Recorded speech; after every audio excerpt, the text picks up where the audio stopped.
Pledge allegiance to all order. Pledge allegiance to the flag of the United States and to the republic for which it stands, one nation, under God, indivisible, liberty, justice for all.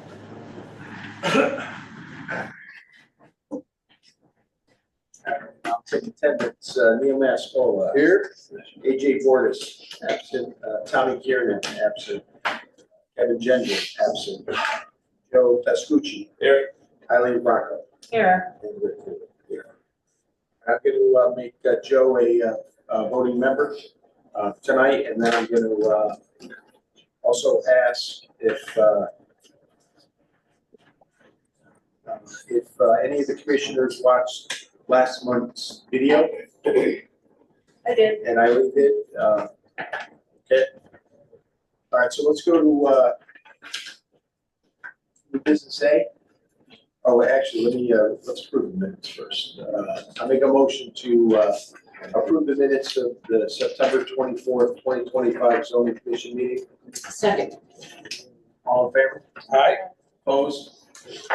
Approved. So let's go to new business A, the commission discussion decision for a site plan modification for the addition to the back of the building for the property located at 66 Church Street. Applicant Nick Perzelli. Close enough.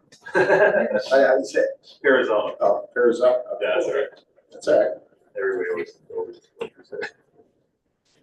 So Nick is doing, he owns the building, which also includes Loaded Goat, right? And what he is doing is they purchased 66 Church, and there is a patio in the back of it right now, the covered patio, and their goal was to enclose that section of the patio behind there, which is roughly about 10 by 20 feet, I would say, give or take in that range there.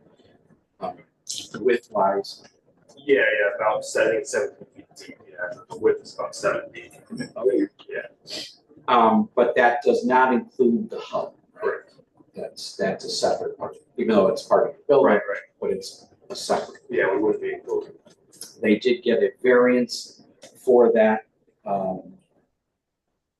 2 months ago or 3 months ago. Yeah. We did that. There you go. Yeah. Yeah, because they're going right up to the property line. The Borough of Naugatuck does own the parking lot that is now behind that and whatnot.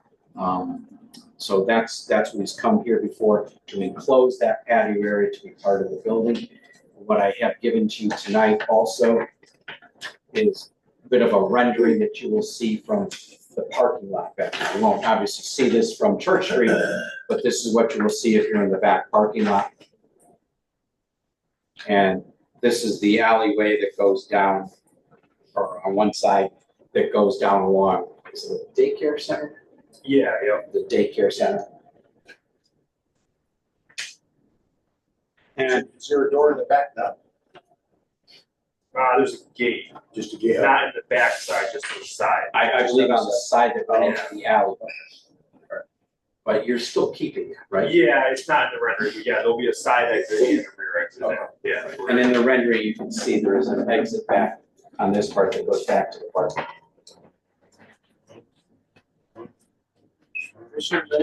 So are there parking spaces right up to the wall? Yes. And that won't change? It'll still stay there? Yeah. Right now, it's basically just like a 10-foot fence. So we're actually probably gonna pour like a kick foundation, like a couple foot foundation, so it'll actually be cement there instead of just a fence. So it should be safer, really. I did ask Jim Stewart to take a look at it, or, if you look at this, I had Nick put on here. If you look at your thing, it says the proposed doors where the downspouts are. Some of them have just been relocated. Jim had no issues with any of it because they're already going to what's there now. I'll make a motion that site plan modification is not significant and to approve the site plan modification application for the enclosing the back patio area and additional, as an addition to the building for the property located at 66 Church Street. Applicant Nick So, Second. all in favor? Aye. Opposed? Good luck. Thank you. To, accept the special permit application, refer to the planning commission and set a public hearing date for Wednesday, November 19th, zoning meeting for a retail auto tire shop on the property located at 32 Rubber Avenue, applicant Town Fair Tire. Second. Second, third, all in favor? Aye. Aye. Yeah, just so you know, I did, you bring this with you again next month. This is what I've given to you on your desk, give you the site plan. The applicant did provide to us the interior, what it's gonna look like. They are proposing to split the Rite Aid store. And if you notice, they're doing the garage entrances for the tire shop will be on the river side. And the backside where I guess the Rite Aid drive up is an area that probably will be for a future tenant. And that is reflected in the site plans and stuff like that, so. That's what it's gonna be on that, so they'll be here next month to go over that.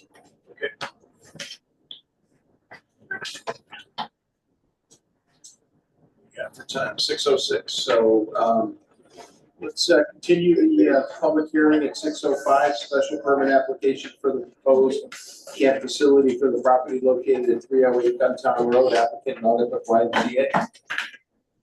Good evening, Mr. Chairman. Kevin McSherry, 38 Fairview Avenue, Nagasaki, Connecticut. On behalf of the applicant, North YMCA. We have some information that was provided to the commission. We have 3 items that we're still working on because we have some updates to our landscaping plan, our lighting plan, and our traffic study is in order.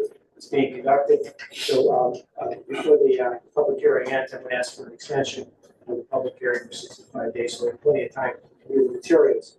I have a handout which is a response to Mr. Carter's comments, which I think address quite a few of the questions that were raised at the hearing, and I'm going to go over with you.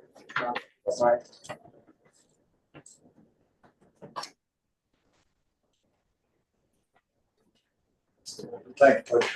And I have 2 more for the future motion.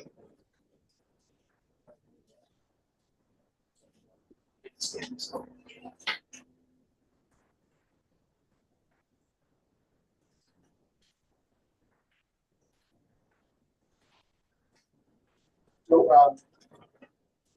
this is a response directly to the CEO review.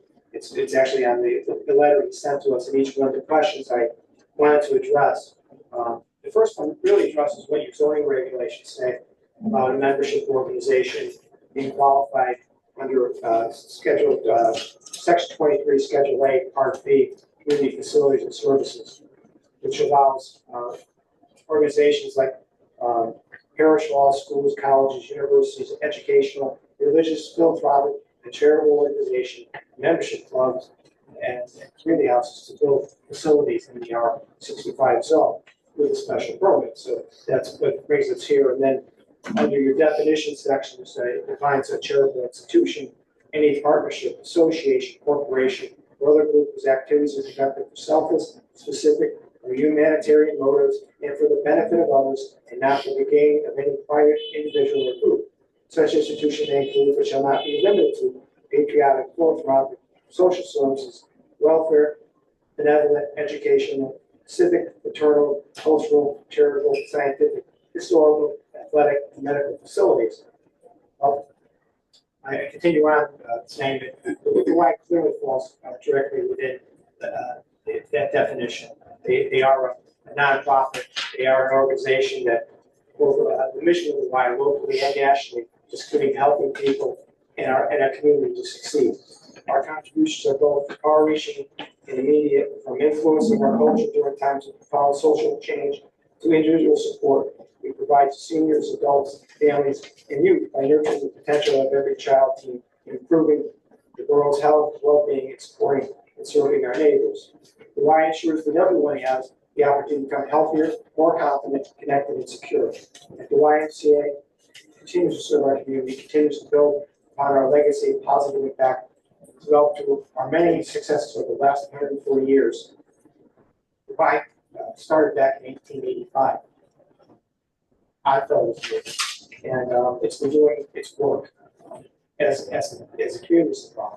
The YMCA is a character building organization that services the spirit, mind, and body, and the YMCA reaches more than 10,000 people annually of all backgrounds, abilities, and financial circumstances. Nurturing 3,000 children with teens to develop their gifts, give back to the community, including many of the sports programs that are available to youth. The YMCA engages 240 volunteers who serve 7,000 hours of community service each year. The YMCA has provided more than $225,000 in direct financial support to our community members each year. One of the things that was significant is just talking to the Y staff about what the Y does in its current facilities. They have activities like community days where people from the community come down, join the facilities, and see what the Y has to offer. That would be something that would continue at the camp location. That it wouldn't be shut down for members only. It would be the community could come and visit and see what it's like, and with the opportunity, of course, to encourage people to join or become part of one of the programs that the YMCA is going to have to offer. So I did attach a construction sequence, which I won't go through because that would be really boring. But it is reflected on our maps, and it essentially it's a large site. Much of the early portion of the work will be done making the site accessible, putting in our environmental controls, making sure everything is stable there. And for those purposes, the development site will eventually allow us to reach into where the campus is going to be, building roadways and making sure drainage is in place and making sure that's always in place throughout the process. And I did blow it up to a side which you can all read versus what's on the map. The map is very miniature, but you can read that. The last thing that I attached is the camp daily schedule. Which gives you an idea of how the camp will run. What happens in the camp world, the first part of the day really accommodates people who are going off to work, maybe drop off their kids a little bit early. And according to our statistics over the years, about a third to half of the kids get dropped off between 7 and 9 a.m. Now, much was said about the guardhouse down at the bottom. So the guardhouse down at the bottom is something that when you come to bring your child to camp, you're driving right past it and delivering your child all the way up to the top of the camp where they can sign in. That guard spot is not a stopping spot for people coming in. It's for traffic continuing up by. After the camp opens, there's going to be someone in the guardhouse monitoring people coming in and out, making sure there isn't people whoever goes in belongs in. And so that's the purpose of the guardhouse. It's not a checkpoint. It's checkpoints up front where the kids get greeted, much as they do with the Y, they get greeted with the Y, and they get sorted out to their groups, and their lunches get sorted out, and all the things that happen. It's part of the beginning of their day. Day camp runs from 9 a.m. to 3 a.m. Then there's an aftercare program when kids who can't go home right away because the parents are working. And again, that's about a third to half of the kids. They may partake in that at any time. When we're talking about kids, 120, 150 kids is a typical number that we have in the course of the day. I also listed the evening activities typically for the Y. We run between 6 and 8 p.m. at the Y now. Any activities that we have would be 6 to 8 p.m. It wouldn't be going much beyond that. That would be a typical and that might be some of the events with local organizations doing some things. They're listed under activities, meeting with fraternal groups, children's birthday parties, handcraft section, YMCA events, other community-oriented events, classes for yoga, tai chi, and the like. So these are all activities that are offered currently at the Y that we match well with the activities. Intensive in the sense that they're different than what we do. Those are the activities that we generally would be doing and designed to make the camp family friendly and friendly for our campers and give them an opportunity to participate in programs there and the community was being resolved. And we had community plans. So that's kind of specific as we've gotten at this point, the things that we're going to do. I've also added that the caretaker will reside on the premises, oversee the building, and the caretaker, the idea is the caretaker is also going to be the camp director. So that's the person that's going to be there, aware of all the things going on. So that the caretaker has a dual purpose. That makes sense with preserving the property. I did a little detail on the guard shack, which I already spoke about. And also listed that the landscaping plan that we will be submitting, and the lighting plan, and the traffic study. I did meet with some of the neighbors, when I went Saturday, the neighbors. We had discussion just in general about one of the properties specifically that you see on our landscaping plan, 28 White Road. The folks have cleared their property back to what's opens to a field. It's really probably the only property where there's an opening onto the field. But we talked about putting some sort of evergreens in there to give them some privacy. So what they did was, they did a tremendous job. Andrea Cavallo and Bruno Neves improving their property all the way back. We have a pool and then all this landscape and pretty amazing work. So we talked about, we have to walk out back there and talk about putting some screening there to give them some privacy. And really work that with them as to the exact location of it, how close they line and things. The more I think about it, they may want to have moved through the way to let some sun in, but we'll figure that out. And that'll be part of our landscaping plan. In discussions with those folks, they had a better idea of what we were doing. Much of the property that's along Brighton Road is maybe not anyway connected to the project. The project is really way up the top, and that's where the buildings are. That's where most of the activity. So it's significantly far away from properties. Why we tend to be good neighbors, and one of our things that we've talked about doing is that we were to approve to be a neighbor, meeting with neighbors and discuss any issues that they have. So we would be aware of any concerns that they have and cooperate in any way we can make a good neighbor out of us. Our neighbors. How far is the guard shack to the drop off? On my time, you think? I'm just. Oh, it's pretty far. I mean, the entire driveway, I think, is 3,000 feet long. It is, okay, so. Guard shack's probably within the first 500, you know.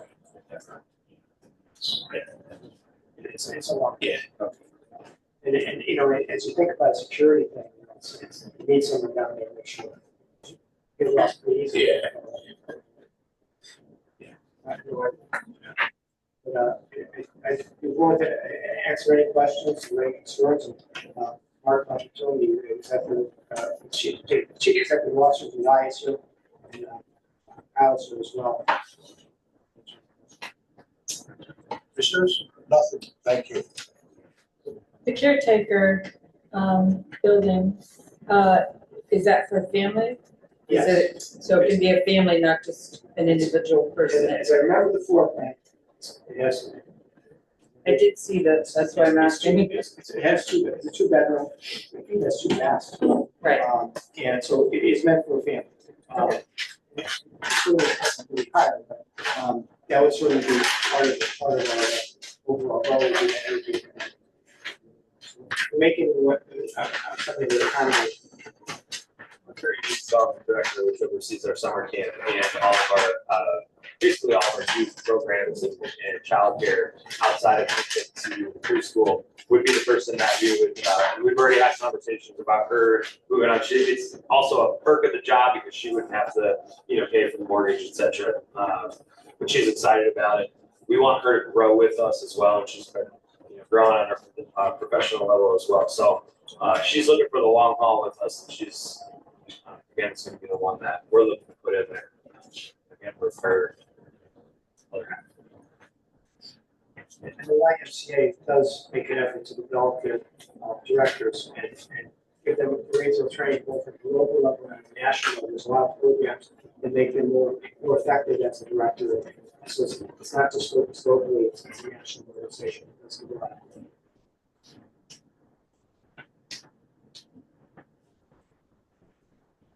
Anything else? It will always be 24/7 with the caretaker. I mean, obviously, it can be. If provided, say they, took another job somewhere else, there would be times in between where, possibly we're in between directors. But the other thing that we're working on as well is, we have a facilities director, he has a second, in command with him.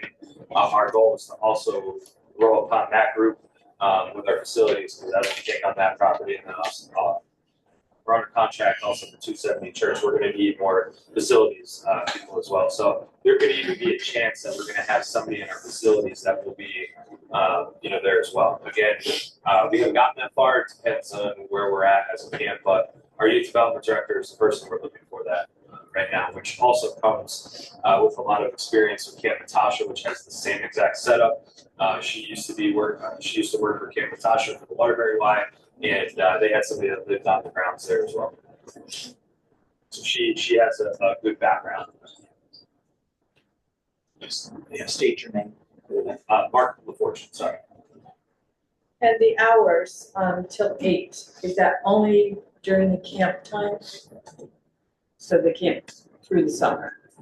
So the summer camp itself, you have the before and the after care. So 7 to 9 a.m. for the before care normal day, it's 9 to 3:30. After care is 3:30 to 6. To the programming that Mr. McSherry is talking about, it's just typical programming that we run down here at the Y. We want to try to evolve that, and things like our group exercise classes. We would probably do some up there at the property as well after the camp is no longer there. The camp is going to be a licensed camp. Big reason why we need that guard check. We don't want people to interfere in or come onto the grounds during our license camp while the licensed camp is going on. Just rules from the Office of Early Childhood that we follow and also take very seriously the safety of the kids. So the evening programs will run during the Throughout the year? days, weeks of Yes. Our goal is to program the space as best as we can. Not only for the Y to benefit, but for the community to benefit as well. Yes. So the camp runs from when to when? Camp runs from when school gets out to the week before school goes back into session. We're typically a 9 to 11 week summer camp, and it's all based on that school schedule.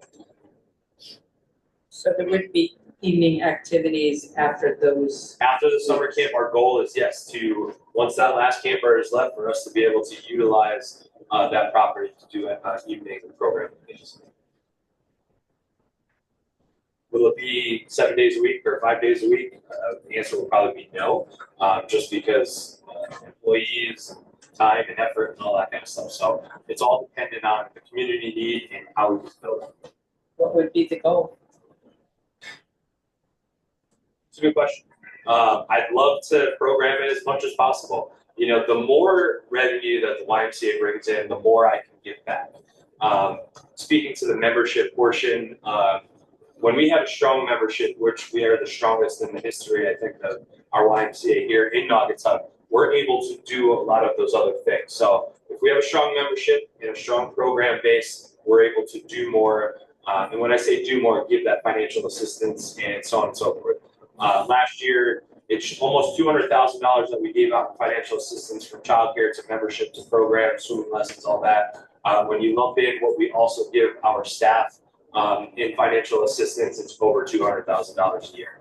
I like to give that breakdown just because there are people that work for us, and but they are the same people that live in our community or commute to our community. So, but over $200,000 we give away, and that comes right off our bottom line. That's not subsidized. May I add just one thing? Type of activities and programs are done. I've seen the Tai Chi class, the video class. If it's 10 or 12 people, it's a lot. Yeah. So they're smaller classes. It's just, when you think about a spot, like, giving the activities an opportunity to happen there. Chance to enjoy it, and do some of the activities that, so these activities aren't enormous amounts of people, it's smaller groups. Correct.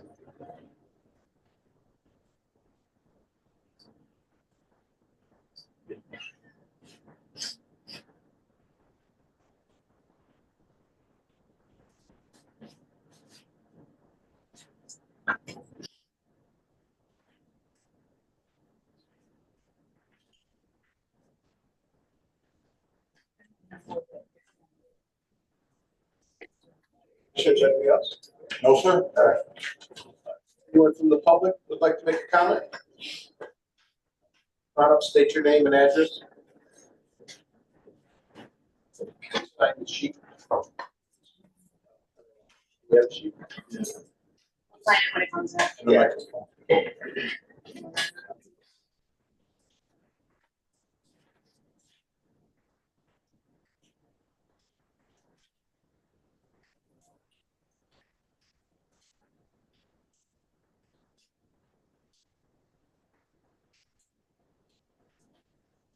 Hello.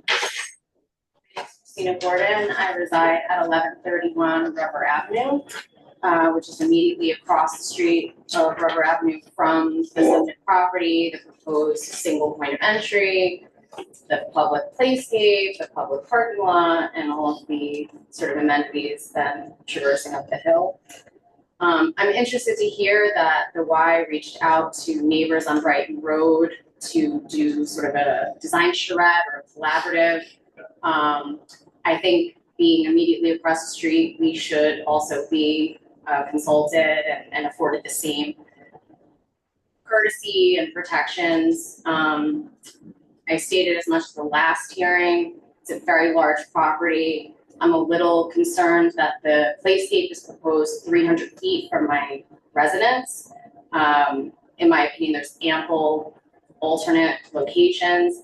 There's a plan that predates the one before you now by almost a year that's on the public record that shows other locations for the playscape. So there have been considerations as to locating it elsewhere. So I would ask again, if we can move it deeper into the site, away from sort of the view corridor of my home, that would be greatly appreciated. I'm concerned about noise and also the visual impact. Right now, it's just a very rural hill, and it's going to change tremendously. The lighting plan, I would ask to include photometrics to prove that there's no light fall beyond the property line and that lighting fixtures are dark sky compliant and shielded, so that we don't have light pollution coming on and into our property. Traffic study is going to be really interesting. Even if a third of the children are dropped off sort of incrementally a little bit earlier than the latter 2/3, you're still talking about, if the numbers are still 300 attendees, a very large volume concentrated coming from predominantly a single intersection, which is Field Street and Rubber Avenue, which is now a three-way stop sign intersection. All of those cars, again, sort of at concentrated times coming through there and funneling down westbound towards Rubber Avenue. I'm glad to hear that the security booth isn't to queue cars at the bottom, so that hopefully resolves, backup and backlog onto Rubber Ave and in front of our residents. The hours of operation have been generally answered other than the event space. So YMCA events, 6 to 8, but the notion of private events within the event building, that's still a question mark that I have. The architectural plans for the event space allude to an occupant load of over 300 plus people, even if you count seats. I also wonder about the functionality of the kitchen, whether it's supposed to be a full service. I'm in the architectural industry, we do restaurants. 300 persons doesn't seem supported by the kitchen. Is there going to be additional external structures for walk-in coolers and freezers and the like?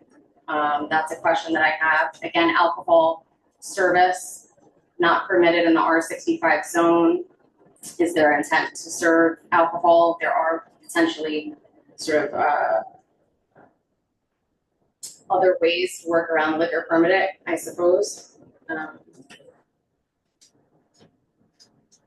Little bit concerned about the entire driveway. While I see the merits of it being gravel, semi-permeable, it's not truly permeable. And the watershed that's going to come down that hill is going to be sediment laden. And if you read the stormwater report, the narrative of the design speaks to sort of maintaining the natural discharge that currently exists, which is just a kind of shed onto Rubber Avenue. There's currently a single catch basin proximate to the existing curb cut or driveway apron, just eastbound of the proposed. So that single catch basin is now going to be taken, all of that runoff, sediment-laden runoff. The claim is that they're not increasing any of the drainage capacity needed, but again, you know, while it's gravel, it's not truly permeable because it has to have compacted base. One notion that has been kicked around with neighbors is the opportunity to bus in, sorry, I'm jumping around, but the opportunity to bus in attendees to alleviate the traffic congestion. The thought being that the pickup and drop off still resides at Y downtown. There's lots of RTO streets feeding church, and that the children or attendees would be then bused into the Rubber Avenue location. I think that's all I have, but thank you. Anyone else from the public that would like to make a comment? No?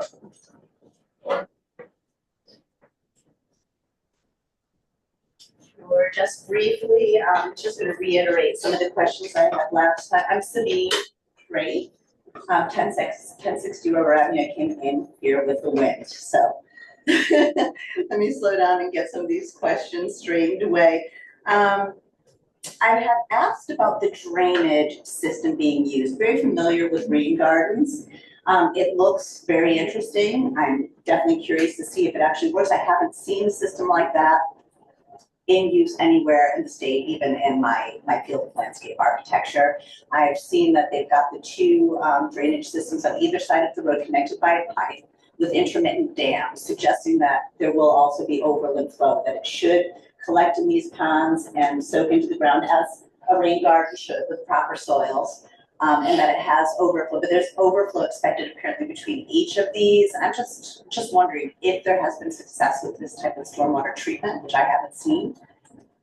If we could be shown examples of it being successful, because as previously stated, the road is gravel. We had a gravel driveway for years. We've been in this town for 100 years. Our gravel driveway consistently washed gravel out into the street, even though it was compacted 80 years long until we inevitably paved it.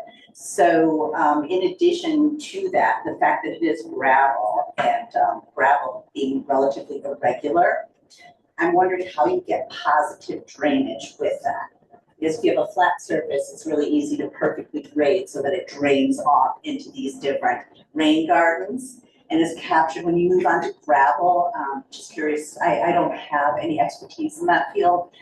Perhaps they have a method or they can show us examples of how that has worked, but I'm leery to jump into something that's pretty new and at least untested in our general region. Again, as a landscape rain gardens daily.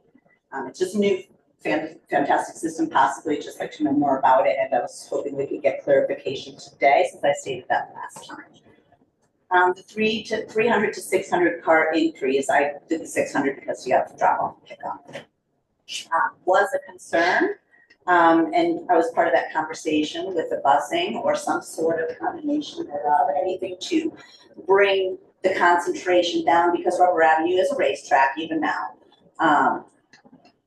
You know, we live directly on the street. It's not a minimally traveled road, and to add, you know, more than the actual proposed development was asking seems to be limits of. There was no grading on the plan, just basic spot elevations on the driveway going up, and based on the steep grades that are there. Sorry about this. Based on the steep grades that are there, I did a few light sketches, and it's going to carry out quite a distance because we have 10-foot intervals on most of the grades on the 100 scale plan, and it looks to me like it could extend quite a length in either direction off of the street. And I'd love to know where the limit of disturbance will actually be based on those grades. It's easy to show a driveway going up. That looks like that's the only work that's happening, but actually when you grade to accommodate those steep grades, you kind of chase the grade all the way up till you can finally connect. And I'm really curious as to where that dead ends, because my experience of trying to grade steep slopes like that is people all get to the property line. I do believe that Jim Stewart has asked that question also in his review of that. And some of your questions in regard to the drainage, you can contact Jim Stewart directly if you'd like. That he may be able to, because he's the one that's gonna look at a lot of that stuff for us. He's our town engineer. I've actually, with my And- brother, I've talked to him, actually not him, but his associates. Yeah, so he might be the best one to answer rather than us here on some of those exact questions that you might have when he's doing his review. That sounds great, because you can't really see the limit of construction, limit of disturbance without adding the grades, particularly on a site like that. If you have a flat surface, you might have just 2 or 3 grades running around it, but in this circumstance, is probably significant. Yeah, I do know that he was questioning that also. You'll be asking for a grading plan, correct? Usually it's stuff that goes through Jim, so Jim Stewart would probably be asking. I would for certain- suggest you talk to Jim, go outside. She can present some questions to him. Oh, okay, all right. Yes, and again, just reiterating, what my neighbor said, there are some concerns for the use. Then I came in a little late, was it clarified as to what the seasonal use would be, what the dates were going to be for activity? Or I came in late, I don't know if you guys did the presentation. Sorry. Oh, okay. Did they give a presentation already? Yes. Okay, and was that addressed? What is the season of use? You know, They specifically more talked about the summer season. They didn't give an exact date, but they can come up afterward and perhaps make an answer. sure. And it looks like there's a couple facilities, and there's one called out as possible future use. Curious what that is. It's just a little parcel halfway up the driveway. Because there's not a ton going up there. There's 2 basketball courts, a simple amphitheater, some climbing equipment, and some nature trails. Is that the extent of the development? Yeah, you need. Oh, yes, I'm very sorry. I just want to ask the guys building, sorry. I am curious as to if that's gonna accommodate, for 300 kids, it seems kind of like a minimal amount of equipment, but I could be completely wrong. And again, we feel very positive about the why of what they service. But it is almost commercial in use when you bring that kind of density in, and the traffic and the density of just people, kids, what have you, could have a higher impact than maybe we're anticipating. Just want to make sure we have it all clarified. Should be about it. All right, thanks for your comment. No problem. Is there anyone else from the? Hi, Ken Walkus, 1678 Ave. I was here at the last meeting. I brought up the concern about the water. Yeah. The other thing I just want to state, just more in general, I have comments previously, but one thing I think that would be good for the board to just keep in mind that what kind of precedence is being set if this would be approved and allowed in the residential area. So my only concern, residents that live there or have lived there for many years, moved to that location or chose a specific location to the rural nature of it, and then to just allow, I'll say commercial, it's not industrial, more of a commercial activity in the residential zone is concerning. So I just want to make sure that, as members, you guys are obviously well aware that any decision made with this particular property could set a precedence for future application, future use of land. Is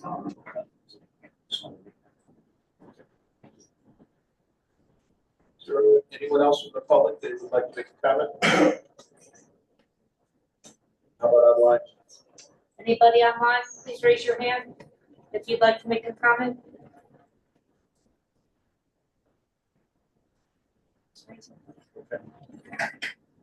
Kevin, you guys want to address some of the questions now, or do you want to wait till next month, or how do you want to do People it? address some of the concerns, some Okay, do the appropriate address now. okay, The intent of the original playscape at the bottom was for a location for people to come in from the public to use that playscape at the bottom.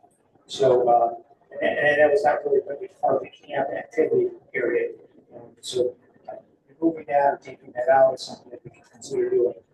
Of course, we're going to do all the lights are going to be properly compliant. No trespassing on that property. Full compliant cut down. So we're not a trespassing light person. Traffic study, I think, will give us a lot of information. So how things work out. We have the kitchen intends to have to be full service, especially feed the campers. That's the whole idea about that, because as childcare, we keep following more money goes to childcare. We find that feeding the kids is very appropriate. That's sort of thing. And part of the licensing process that Mark referred to, you have to have the opportunity to feed the kids. That's the intent of that. We're not going to be serving alcohol to the campers or anyone who comes there. That's not our thing. There's no alcohol. So it's a question.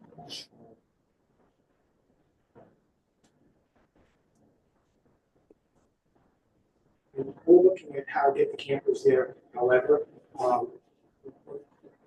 sometimes depends on where the kids are coming from. Most of the kids right now come from Washington. If they're coming from elsewhere, busing is a possibility, but we're going to wait on the traffic study on that. It may work out. Parents may like that. We just don't know. So we'll survey the people on that. Will the drop off be like it is now down at St. Francis, where people pull up, they get out of their car, they So just- walk over to wherever that lady's checking somebody in, Yeah, and then they get back in their car again? correct. When you're talking about the load and to the point of the arterial streets coming to church, obviously, yes, there is much more. But just in a regular morning in the middle of the summer, we're servicing 125 kids getting dropped off.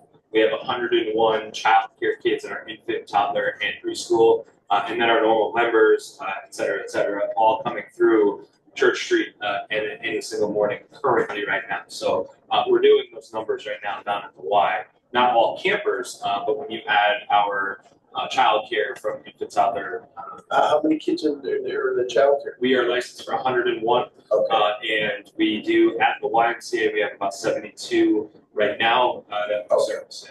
So they get dropped off from 6 or 5, whatever that. They're very similar schedule to our summer camp, correct? Yes, we open at 7 a.m. Yeah. They have to be in by 9 a.m. If they miss the 9 a.m., unless they had, like a special occurrence, like a doctor's appointment, and the parent gives us the heads up, then they can come later. But yes, they have to be there by 9 a.m. in the morning currently, yes.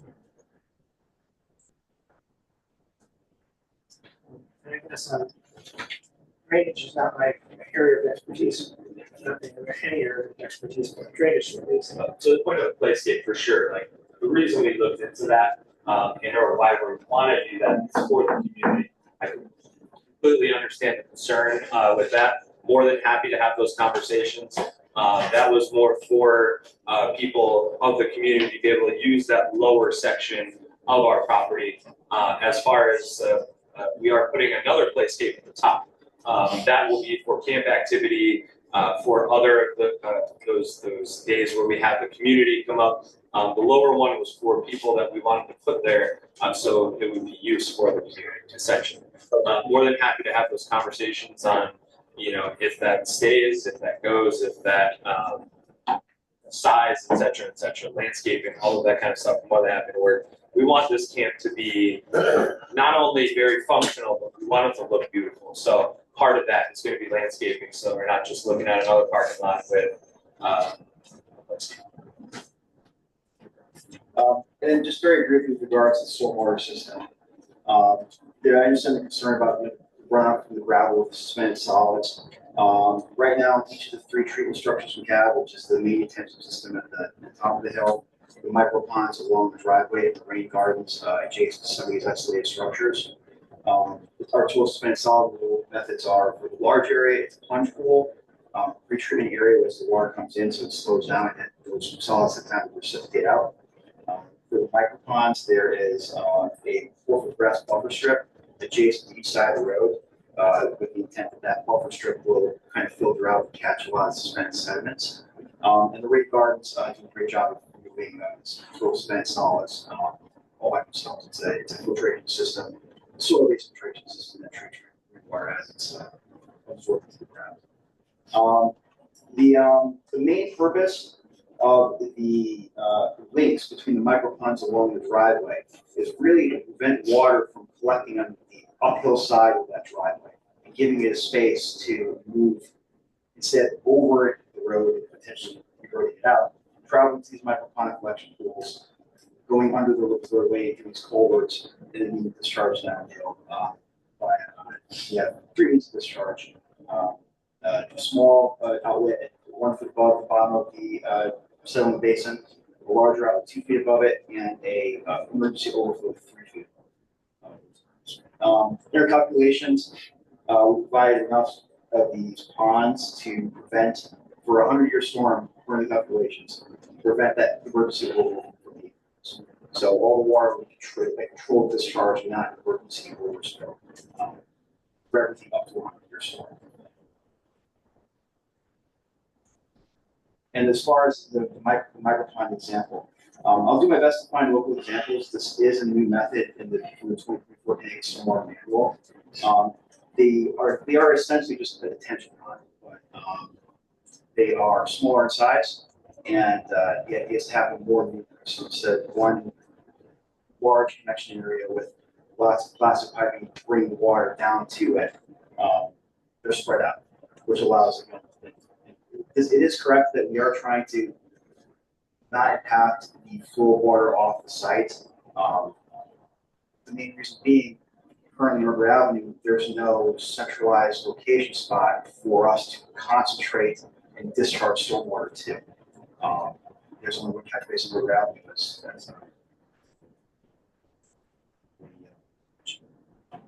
So concentrating, and discharging stormwater to a local storage structure is just for us.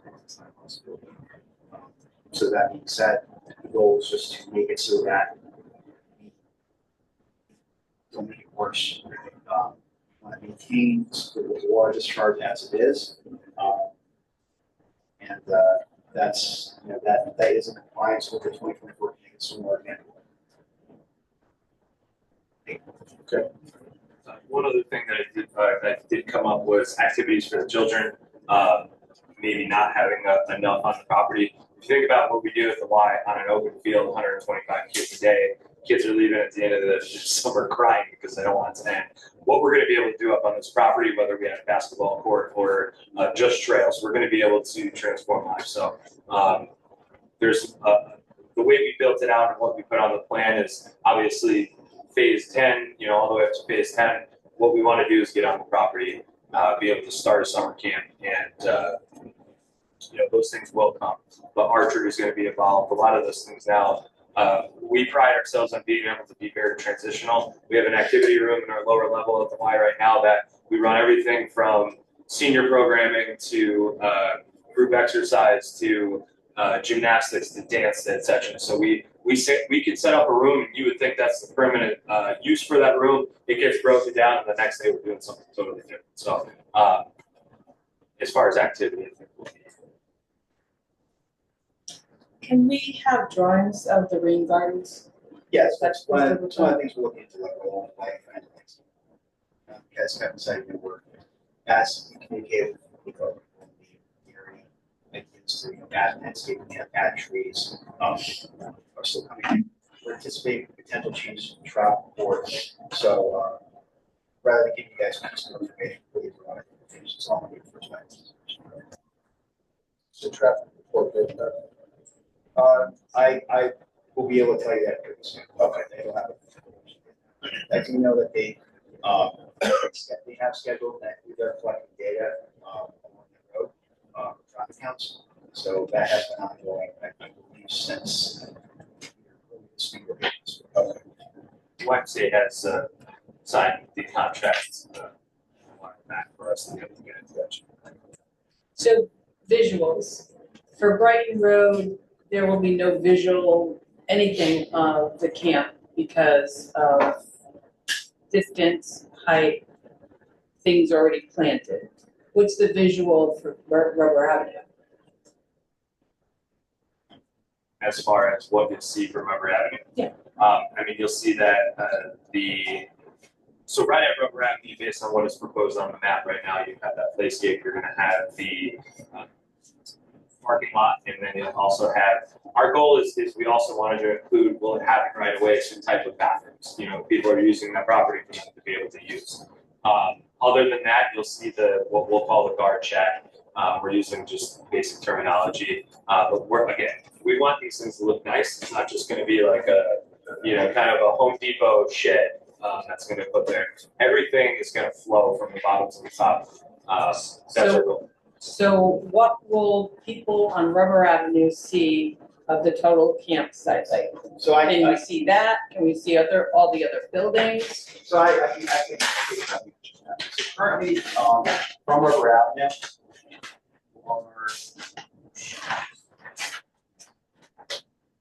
so currently if you're on Rubber Avenue, and you're driving past or walking past and you look up, you'll notice we have some existing tree lines here. Currently, if it's me driving past it, this distance here is about 100-foot rise in elevation. From the road, this is again just my personal experience. When I'm driving by, I actually can't see these trees. It looks like this hill rounds off. I can't see this forest right here. That kind of leads me to believe that from here up, none of this will really be visible from Rubber Avenue. Follow the lines of grading. Again, it's the slightly steeper slope at the beginning of the site and leads to more gradual slope. Kind of produces a almost a barrier, so that you really can't this upper meadow.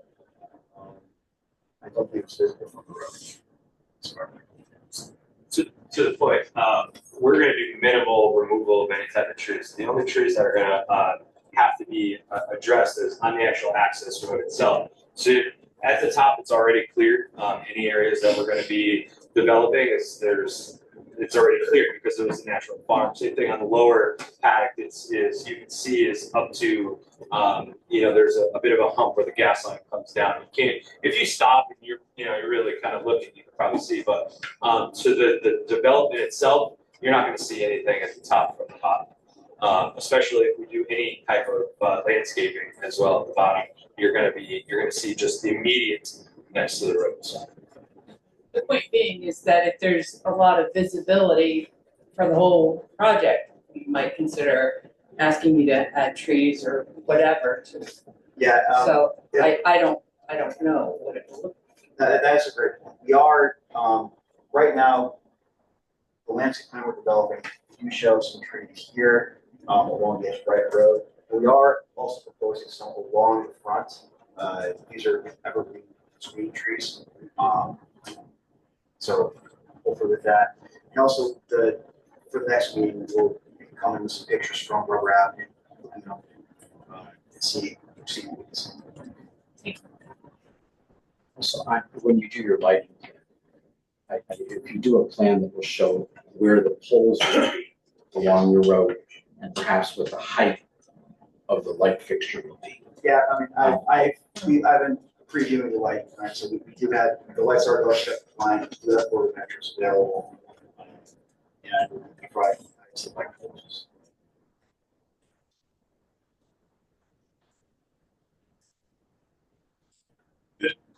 You're gonna add forth the request for the extension.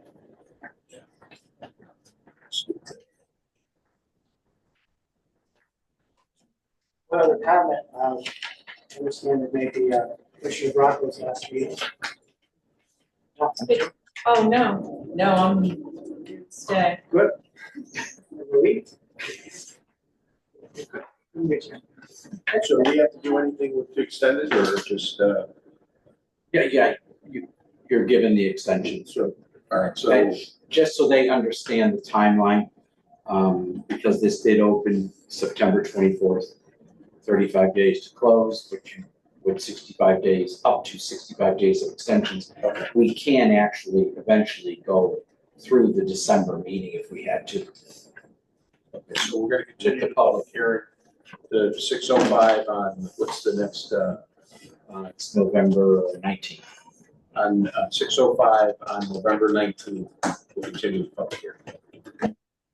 All right, very much. Okay, guys, thank you. Glad you're still here. Good job, good job. All right. It'll be AJ and Tommy will be off the commission.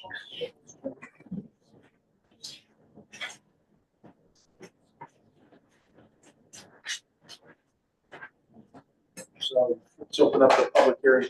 Now, Oh, these are the two we're. these are the two that we're We're waiting till next. So we'll explain. So, yeah.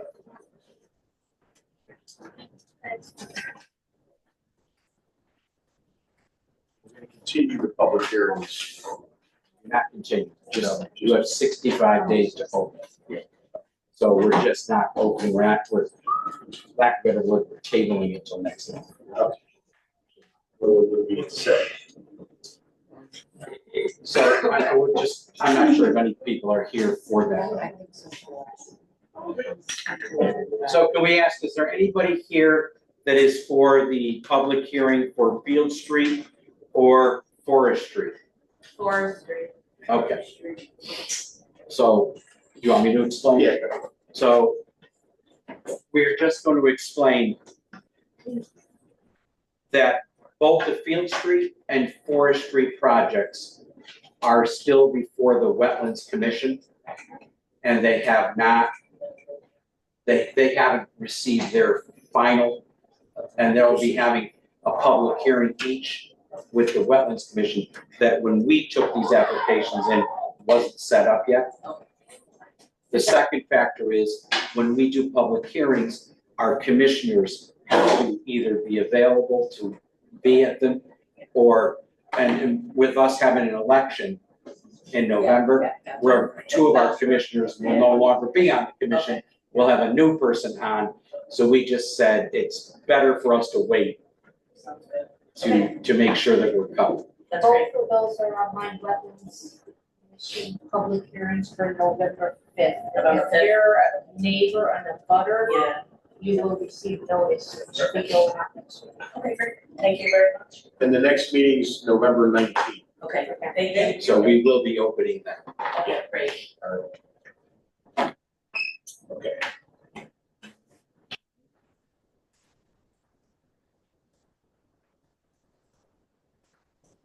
Skip those two. The And commission. that's new business C.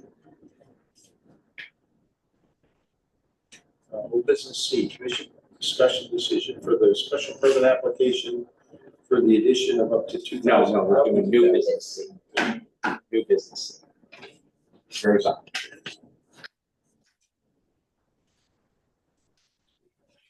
Discussion in regards to potential future zone change for properties in the Rubber Avenue design district.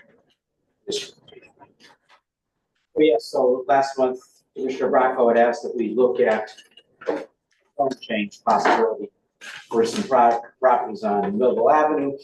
I said, well, we might want to look at other properties there. If I could have you all come over to this table for a moment. For myself, mostly I asked Cheryl from our office to work with us on putting together the Rubber Avenue Design District here. Because I knew there were other areas on this that showed potential properties that I believe are residential and will always be residential. And we may want to consider them all in. So the Rubber Avenue Design District runs from here all the way up Rubber Avenue, all the way on Rubber Avenue to the rotary here, the roundabout, and down a bit of Cherry Street. Right? That when they did this, and this was before my time, they went back, it seemed, a couple of properties too far. And we have areas on Andrew Avenue here and Scott Street here. This is Peter J. Foley itself right here on Scott Street. This is the other area of Scott Street here, Woodruff Avenue, Field Street. People kind of call this Field Street Extension. the Millville Avenue properties out here, they're on the very end of Rubber Avenue Extension, that in my opinion, and this area of Holding Street, that are residential homes or vacant land today that will most likely never really be, because of their location, commercial. So what I did is I kind of outlined them, and I highlighted the ones in yellow. So this here is the Peter J. Foley parking lot that's on Andrew Avenue. But then if you remember, right before you get to where it goes up Andrew Mountain here, there is multi-family houses. I don't think, unless someone bought that whole area, that's never gonna be commercial. You know, this section here, these are all multi-families. You've got one parcel of land back here on Scott Street. This is the old Butterfield property. This parcel of land is actually owned by this house. And it goes downhill. So again, these are all houses or multi-families. And what we did, there's a brook is actually over in here.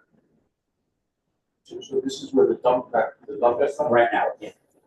You can see them right there. So when I was looking at it, I said, if we're gonna do this, let's kind of get this correct. Like for here, this parcel of land is one house that's off of Holding Street. That's up the hill. This is opposite end. That's never gonna be, there's gonna be no commercial. This house, their driveway is on Holding Street, it's in the RA1 zone, but their house is actually, for some reason, in Rubber Avenue Design District. And they're an interior lot. So my proposal, my thought is that we take this line and we bring it where it is the properties on Rubber Avenue. Not necessarily going back too far deep. So what I did is I kind of broke this down into each section. And what I did here, this here is the section of Scott Street. That's this, along with two houses on Scott Street that's just above where Corey's Market used to be. You know, my thought is, well, maybe because, so the blue line here is actually an RA1 zone. So to me, these houses, because they're either single or multi-families, should be in the RA1 zone. And what I have here is all the properties to show that they are all residential. You want to extend that up? I want to put them in the RA1 zone, not in the Rubber Avenue Design District. They're never going to be commercial. I don't think we're ever. That's no different than what we did up here on Millville. Down here, I can see, all right, if we want to, because maybe this whole parcel could be bought up, maybe we might want to keep those two in the Rubber Avenue Design District. They're single-family homes now. They're very small. You can't buy them as they are individually and try and move a business out of it, unless it's lawyer's office. Office or something, you know. But and so my thought is on this one would be that this would become part of the RA1. Going to my next section, and then these are all the properties here. You can see it's a single family, 3-family, 2-family, vacant land. They're all being used basically as residential offices. This section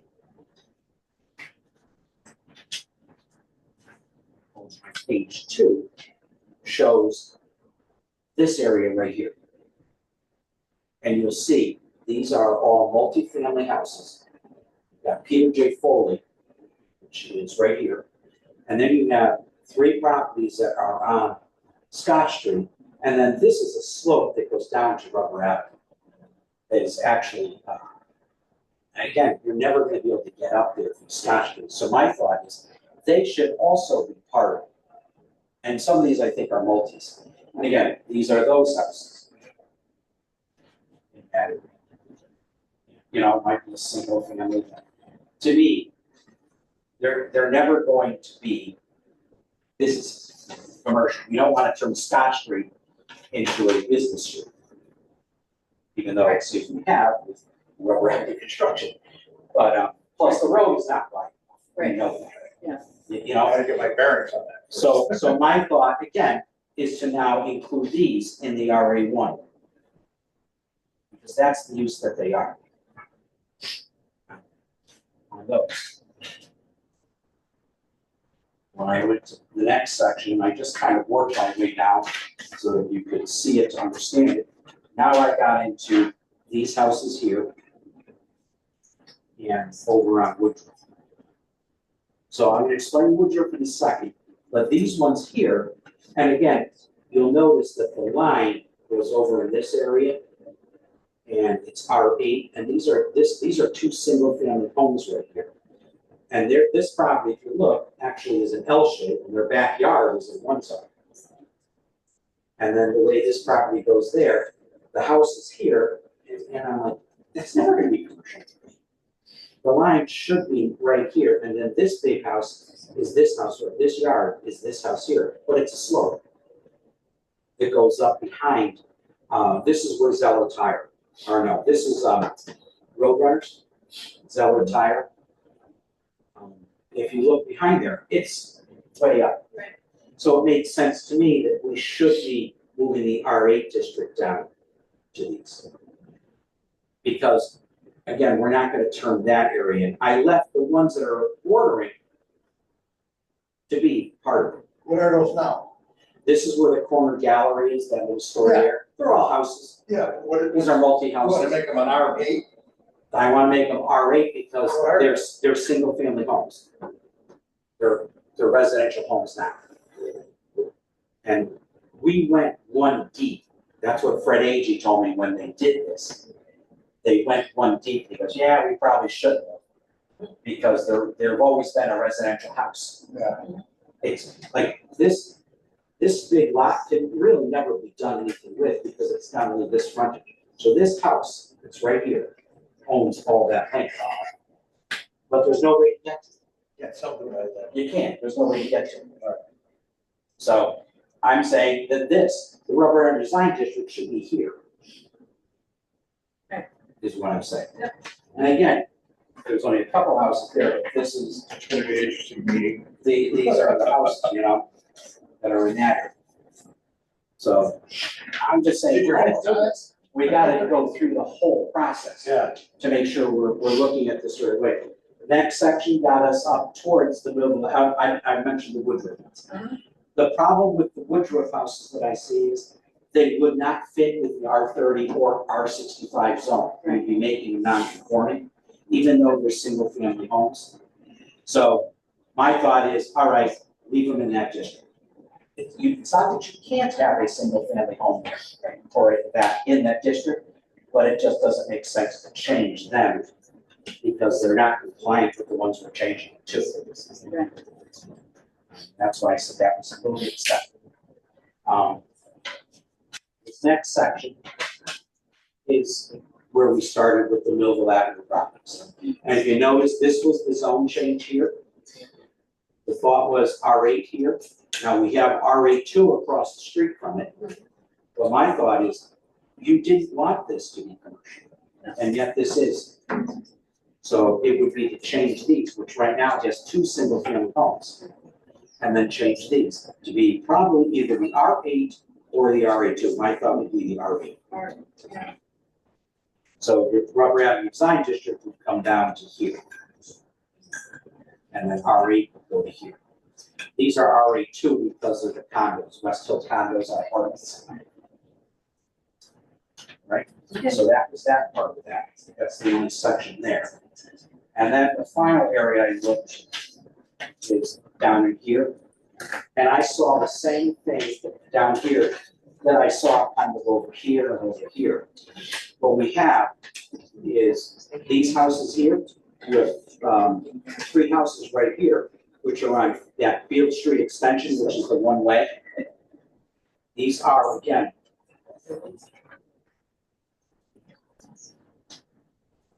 that's these houses here. They're already homes. They're not gonna change. You know, someone would have to, like, the ones along here, yeah, we'll keep them, because they are businesses or they're mixed use now, Where's the rest of the restaurant out there? right here. Because this is the entrance in Oh, yeah. there, There was a barber shop in this, that. that's why All right, but I they're kept not it in there. there. Right, but it's a storefront and someone could do it, so that is kind of a mixed use, so let's keep it in. Okay. But these aren't houses that people live in. Right. And I don't think we're gonna turn this one-way road into commercial. So my thought would be is to make This it is part of the what- RA. This is, no, Field is, Newman's not.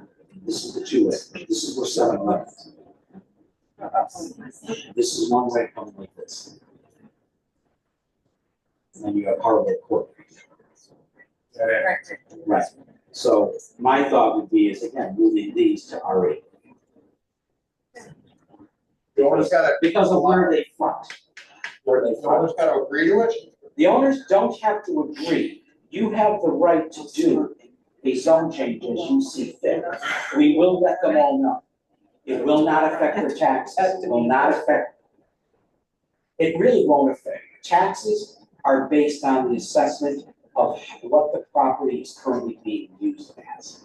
So if you have a house in a commercial zone, you should be taxed on it as being a residential house, not as a commercial. first. Yep. Okay, so you can't, yeah, and then Oh, I'm broke, so. there's two properties back over here that are part of the Wargos properties. And those happen to be this one, again, it's one back, and this is vacant land. And I'm sure Al is gonna argue, but this house is located right here. And again, He's we in might, the district though, right? We're Design District? Yeah. part of it is. Part of it is. You don't know that then. He's in his is very straight, he's got R30, he's got R65, he's got R30 here. Yeah, so we may decide not to do anything, it's just like Woodruff, because I don't know how you can make this R65, because they would not fit.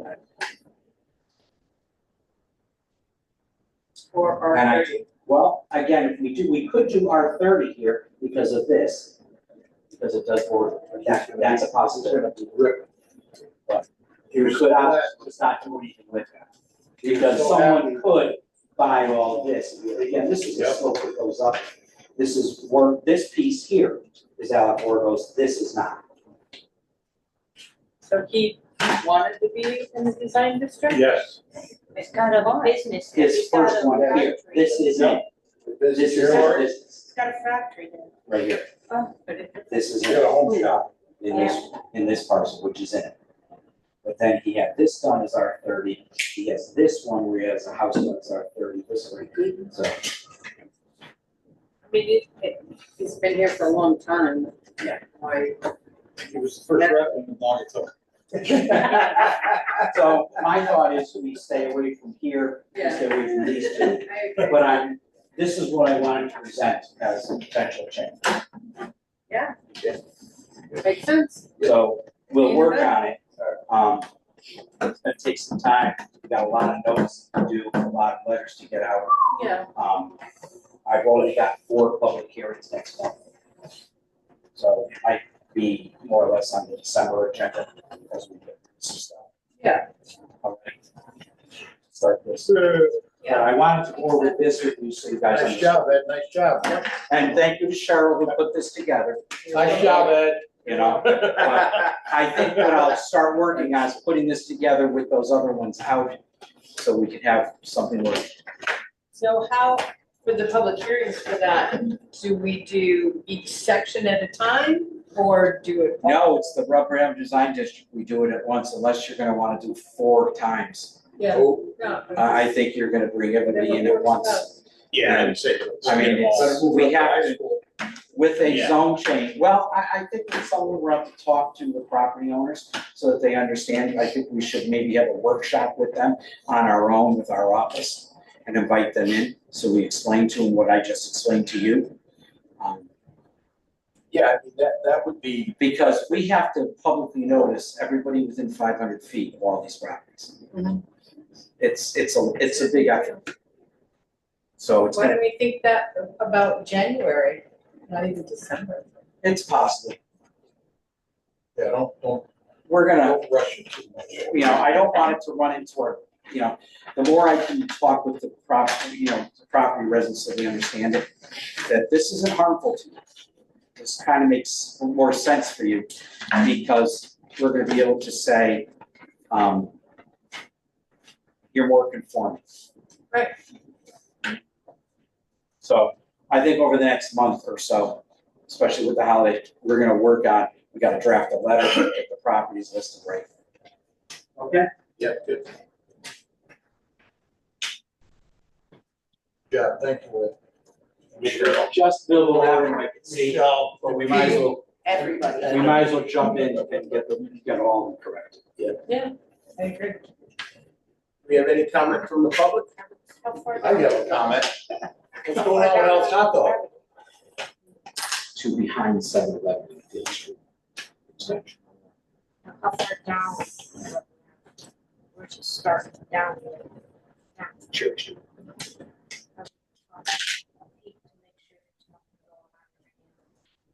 Areas down lower. No, none of that's not touched. It's not. I'll show. Right, Neil. I've got a couple of complaints about Al's Hot Dogs. The gravel's coming down. When did you receive them? During the week, my neighbors just call me up, or come over. I know they're working on it, they're. I know they're working on it. What do I say? They're working on it? They're gonna go, yeah, right. Well, They've been working there. I saw those guys climbing up there. It's like, holy mackerel. Yeah, working on it. They That's put great. a fence, they put the guardrail, they put a fence, they put. They did, that new fence, all right. one of the things we did require is that, the fencing is there for catching anything. I mean, Yeah,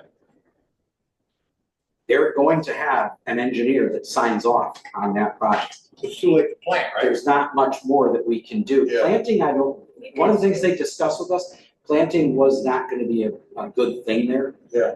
That they wanted to put the rocks down to make it more solid compared to some of the plantings. There are some plantings there that they might put in that we did talk about. The more plantings, the more unsafe. Yes, it makes it more unstable. So I know Jim was talking to them a lot about the rock on there and how that will solidify it a lot more Yeah, and make it more solid. And we asked them to even go up higher with Yeah. some of filling in the crevices in the top. But I've been out there with Bill Hersman, our building inspector, with Jim, with their engineer, with their guy doing it. And, one of the things, and I just sent them some more stuff saying, you need to get final as-bills done of this and show us everything before any things going in the ground. Yep. So, very good. there was a lot of stuff that I know that Jim did go over with them about going into it to make sure it was solid. But I'm not gonna say, that doesn't mean some stuff is still gonna come down Yep. over time. We do have one person on it. Did you do public comment? Yeah, you ask them if they want. Anybody online would like to speak during public comment, please raise your hand. Paulette? Hey, do you have anything? I do, I just, Go ahead. Nick, do you have something? It's okay. Go ahead. You're breaking up. I on the Oren case, it's taken the ordinary course, and we submitted some final documents that the judge requested, and it'll go on his decision docket, and we probably should have a decision within, I say, 4 months. Take your time. Ned, it's interesting, I saw the Orens just put their house up for sale. Now's the time. Aware, won't comment on that. We'll talk about that at some point down the road. So Commissioner Bracco and I have spoken in regard to 207 Elm Street, International Builders. So, I did get some stuff. I do have some pictures we'll bring up in a second. I'm not sharing, you're just opening. Balloon went on, isn't it? Right, so you don't have to share it. Just move forward. So first I wanted to bring up, I went through our timeline of when they first came to us. And so the first time they came to us for that project was May 24th of 2023. And I have the minutes from the meeting for that one. And I put here, there was a minor discussion at that time on landscaping by the entrance area. And what I did is I highlighted that because I'm not sure we knew about some of the stuff from Ward Street at this point yet. So here's in our minutes there, from Wayne Zaroli at the time was presenting, all down lighting is on the building. As for planting and landscaping, there is not much area available, but he could work on adding some. It was discussed to have trees planted in front of the entrance and along the driveway as part of the landscaping. There is an existing chain link fence that borders the property line. That's the one I think we're talking about between Ward Street and the property. And I think the area we were talking about that he was mentioning there, discussed to have trees planted in front of the entrance, that's the Spencer Street entrance. So that was what we discussed at that time from the minutes at that May meeting. Then we got together, again, they came back in June. The next meeting, the second time, discussion on screening and plantings by the fence was done there. More screening can be added if necessary, approved conditions for lighting. So in this one, at that meeting, from our minutes, one of the things that says, the site plan did not show any additional plantings.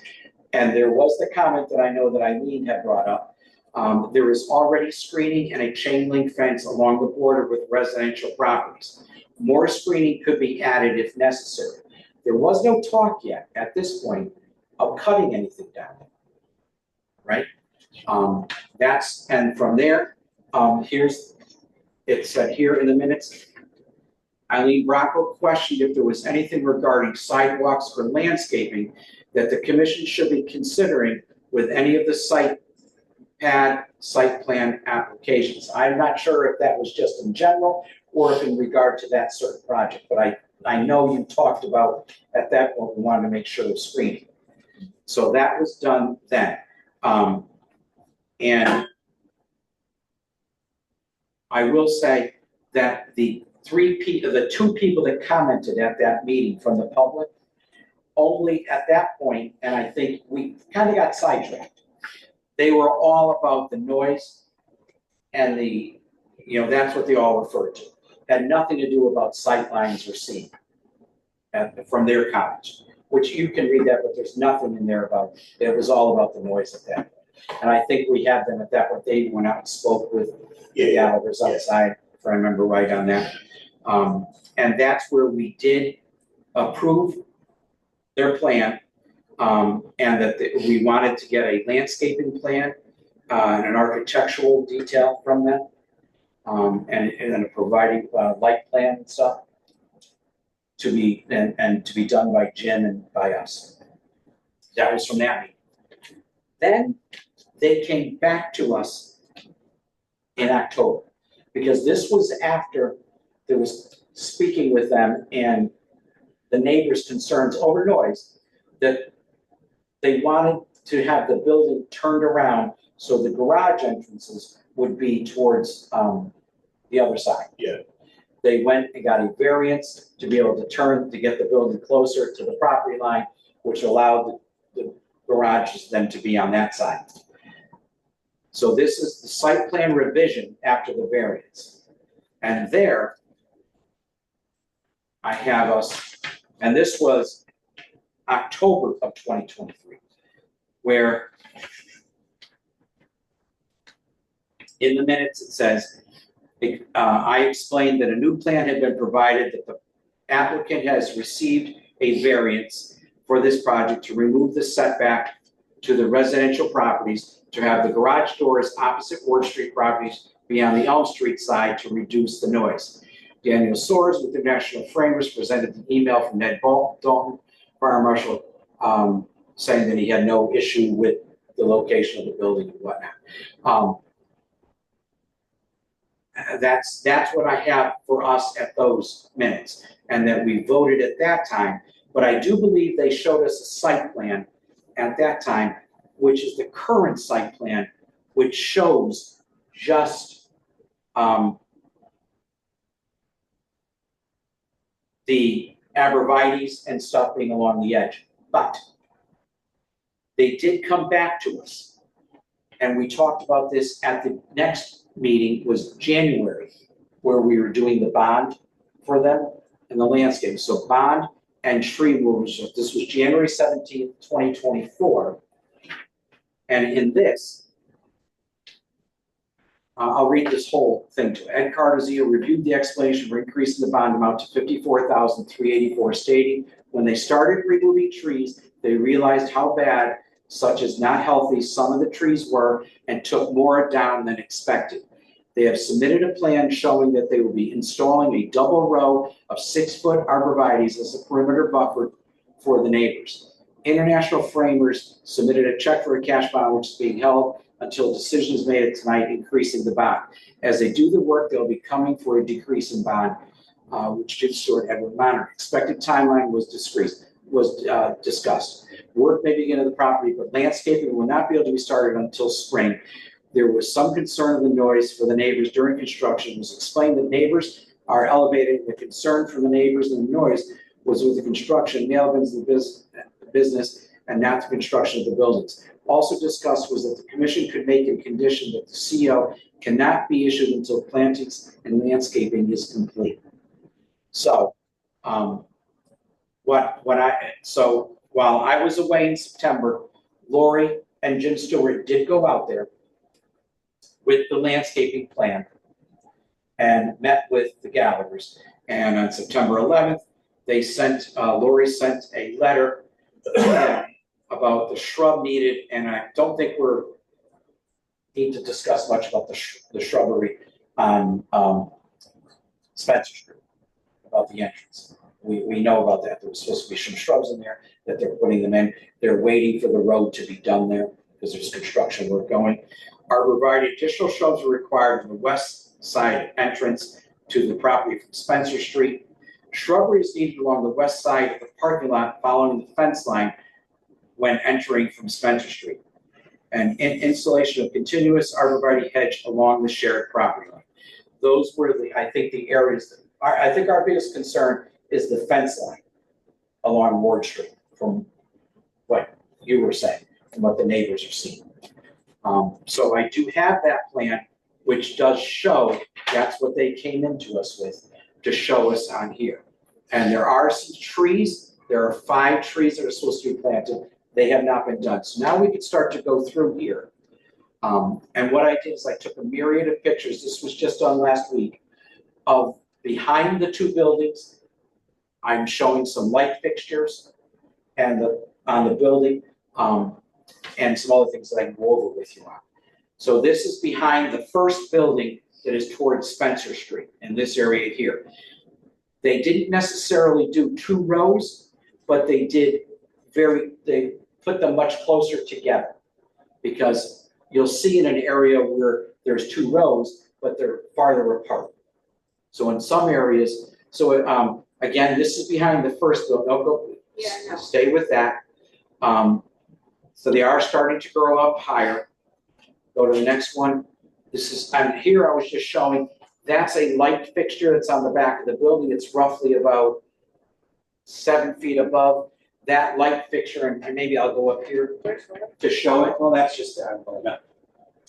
This light fixture points downward, and it's specifically for this electrical connection to be able to be seen. So it's below the level.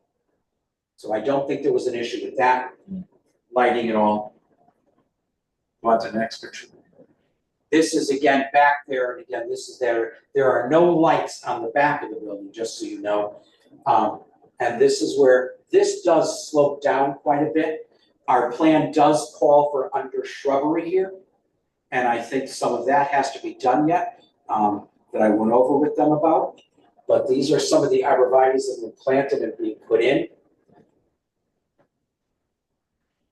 Some of the, I did say to Eileen that, some of the stumps that I did find 2 stumps of trees that they cut down. Whether they were bad or dead, or leaning inward as they had said to us, I don't know. But again, these showing some of the arborvitaes there. And I think they do still need, the undershrubbery is obviously not gonna grow to help it, it's gonna be these. But there are called in these areas more regular trees that were supposed to be put in. That was on their plan that have not been put in yet. So this is where you start to see where they did the 2 rows and how they're spread out. Total of 127 arborvitaes were supposed to be planted in. We have to count out yet. You can see downward here, the back of this building where it slopes on down. There is no lighting, like I said, on the back of this building. This is the second building. There may be some lights on the 2 sides of these buildings that face each other. I did take pictures of those.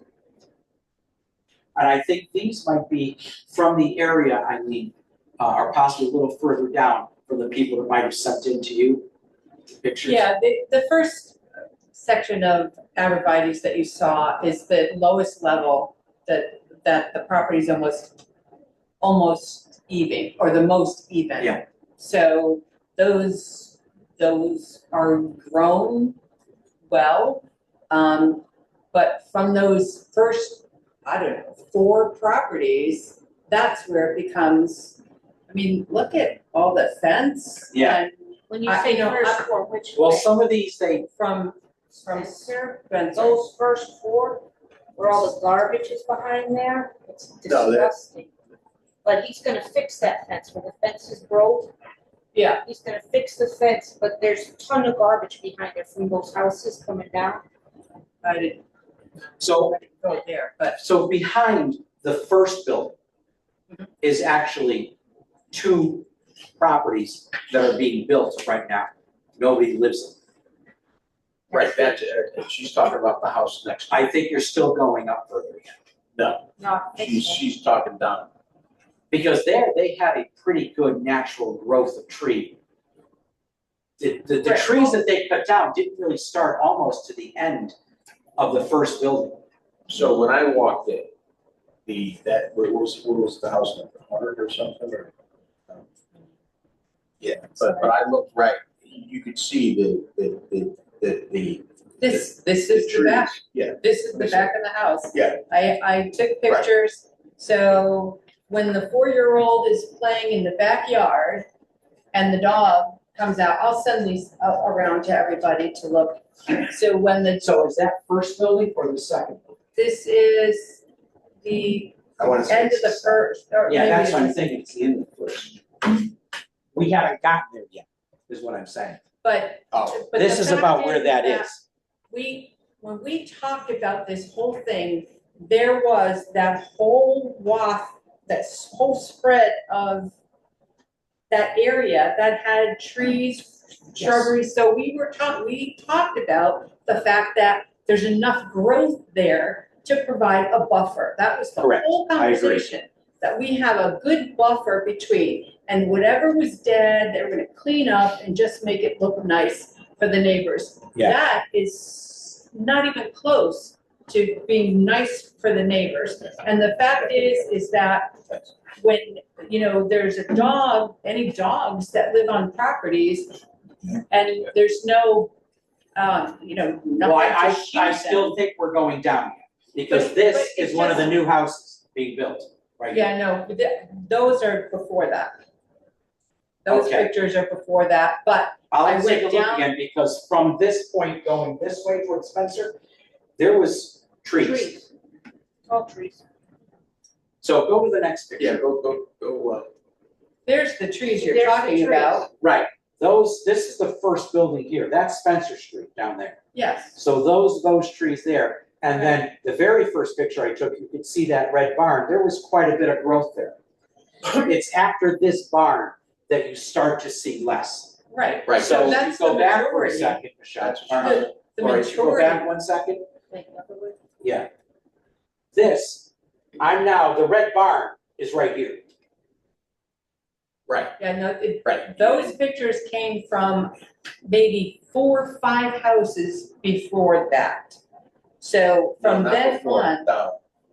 Yeah. This way, it's gotta be that way, Yeah. because if you go back the other way The again, red house is by, Eula. yeah. Okay, so I'm going the wrong way. Right. that's what I'm saying, yeah. You'll see it, yeah, because Yeah. from here, if you go back to the first one, go back one Which more. fence is that? This is that red barn, and you go back one more. You can see that I'm coming down from the first building. Right, but even, So, when you look They at can't be see perspective, that because they've got this in their way. And then you get to this and it was trees. but when you're talking perspective, and these are the houses, and these are the buildings, and these are the piles of, Which is still down there Wood. yet, which is still this way. but it's the Right. majority of the street So that go, is being keep on going. affected. Yeah, so keep going, yeah. Yeah. So yeah, so when you got into this area, I think this is where they cut down a lot of stuff and you could see they did the arborvitae. Some of these that appear may have died and we replant. But this is where they were doing the 2 rows because this hill was a little bit bigger. There was a little bit more space on it than behind the other. And this area is between the 2 buildings. You can see it is a much bigger hill, and these are those houses that I think you were talking about. It's the majority of the street, yes. So this is a light, this is on where I was talking about the 2 ends of the building, but they do angle downward on the lights on the ends of the buildings. I have the pictures of the lights. And then It's we're, like a football stadium.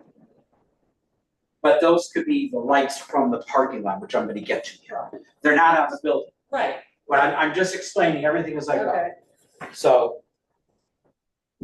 this again, we're going towards the second building now.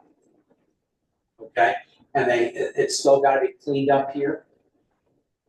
More arborvitae's put in. This is on the back. You can see the first building over there. This is the second building.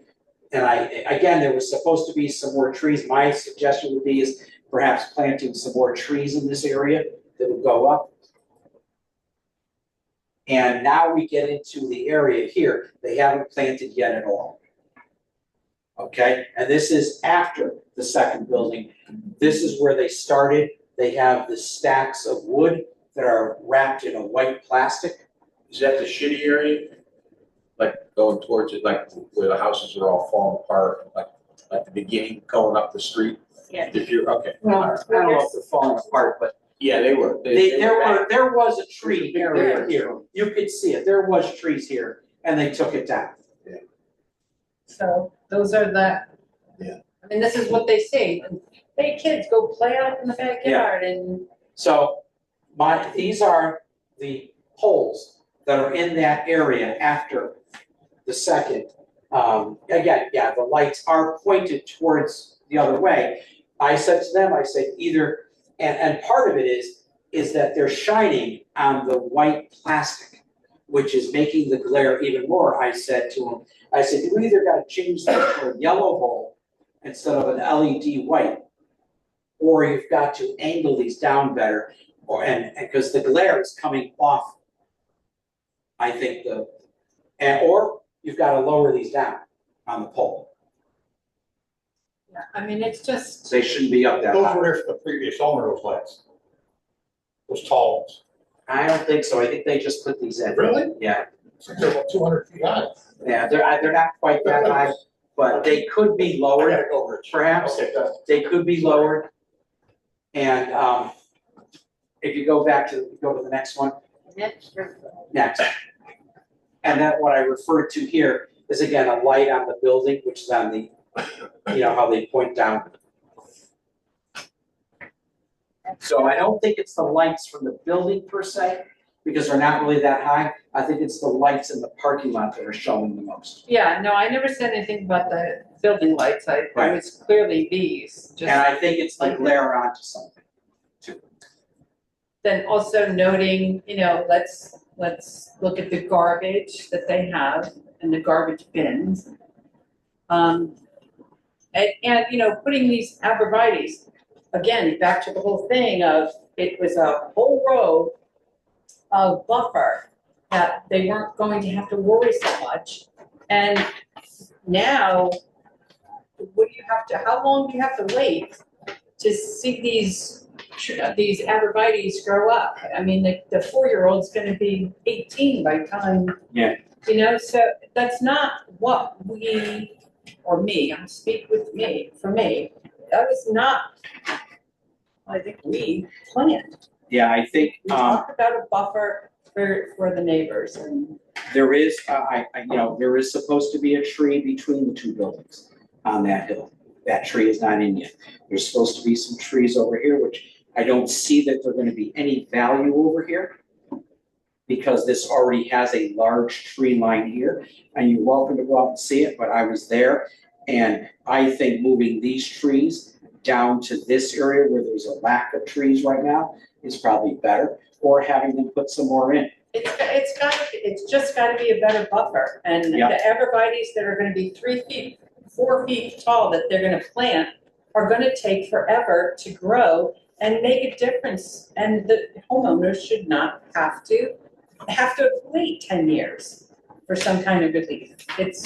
So they're more What likely offense? coming It sounds into better, us very with a modification, because they wanna add a gas tank on, and I said they gotta come before us with that. But I've also asked them to do a site plan for that, and I've asked them to get me an updated landscaping plan that's current upon what is there, and then we have to look at some more solutions for screening.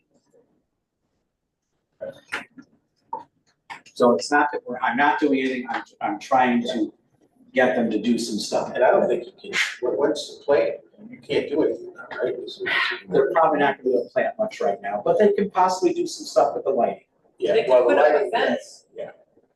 How high? No. Well, 16 No, the without fence- the variance, what's the Up fence to gonna do? some variance. Possible. These people deserve more than what's there. But talking to them, the fact that, you know, workers from the lumberyard are screaming at the dog and swearing when the kids are playing in the yard, not okay. Yeah, I agree. That one neighbor talked about when they use their machines inside, that her house, which is, I don't know, I think it's the whole oldest house on the street, shakes, and she's concerned about, cracks and with foundation. So we have to do more.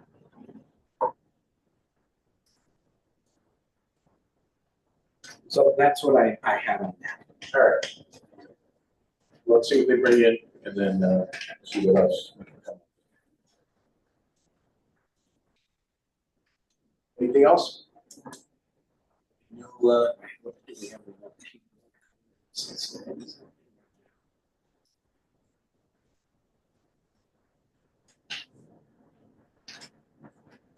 Nothing that, we get calls all the time with people looking at properties to do some stuff, so, but nothing, when are they gonna start testing, most are just fishing, so.